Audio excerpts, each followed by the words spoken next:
Telugu film chamber of commerce కీలక నిర్ణయం తీసుకుంది. ఫిబ్రవరి 6 తెలుగు సినిమా పుట్టినరోజుగా చేయాలని నిర్ణయించింది.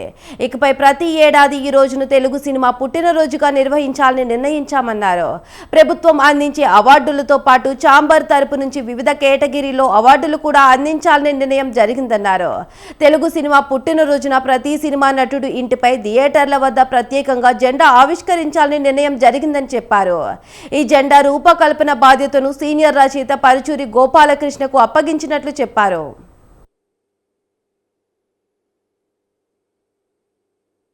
పండగ చేసుకోవాలి. నిజంగా ఇన్నాళ్ళు ఎందుకు చేయలేదు అనే దానికి ఎన్ని కారణాలు ఉండొచ్చో నాకు తెలియదు, కానీ ఎప్పుడు చేసి ఉండాల్సింది. ఇప్పటికైనా దామోగారు నడువు గట్టి ఇది చేస్తున్నందుకు వారిని మనస్ఫూర్తిగా నేను అభినందిస్తున్నాను. అలాగే ఛాంబర్ ప్రెసిడెంట్ గారిని, మిగిలిన వాళ్ళందరూ కూడా. సినిమా పరిశ్రమ ఎన్నో విభాగాలు ఉన్నాయి. అన్ని విభాగాల వాళ్ళు కూడా చేతులు కలిపితేనే ఇది ఒక అద్భుతమైన పండగగా చేసుకోవడానికి అవకాశం ఉంటుంది. కాబట్టి ఇదేమైనా డేట్ ఏమిటి అనే దాని మీద కావాలంటే ఇంకా చర్చ చేసుకొని ఒక డేట్ డిసైడ్ చేస్తే బెటర్ అండి. అది వండర్ఫుల్ అండి.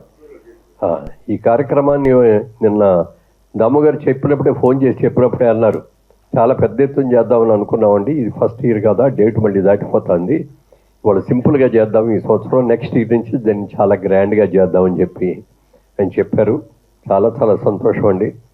ఇవాళ మీరు, మేము, మనము అందరం కూడా సినిమా వాళ్ళు, సినిమా ప్రపంచంలో ఉన్నాం చెప్పుకోవడానికి అందరం ఛాంబర్ నుంచి బేసిక్గా ఇండస్ట్రీ కోసం ఫస్ట్ అవార్డ్స్ అనేది ఛాంబర్ ద్వారా చేద్దామని గవర్నమెంట్స్ చేస్తాయి. అది వాటికి దీనికి సంబంధం లేదు. ఆంధ్రప్రదేశ్ గవర్నమెంట్ ఏ పేరు మీద చేసినా, మన తెలంగాణ గవర్నమెంట్ ఏ పేరు మీద చేసినా అవి రన్ అవుతాయి. ఛాంబర్ తరఫున ఇండస్ట్రీకి ఒక ఫంక్షన్ పెట్టి ఛాంబర్ ద్వారా ఇండస్ట్రీలో పెద్దల ద్వారా ఇండస్ట్రీలో ఉన్న సినిమా అనే 3 అక్షరాల పదం, దీని మీద ఎంత చెప్పాలి అంటే నేను 2 డాక్టరేట్లు చేశానండి. Doctor of philosophy, doctor of literature, highest degree in India. 2 కూడా తెలుగు సినిమా మీదే చేశాను నేను.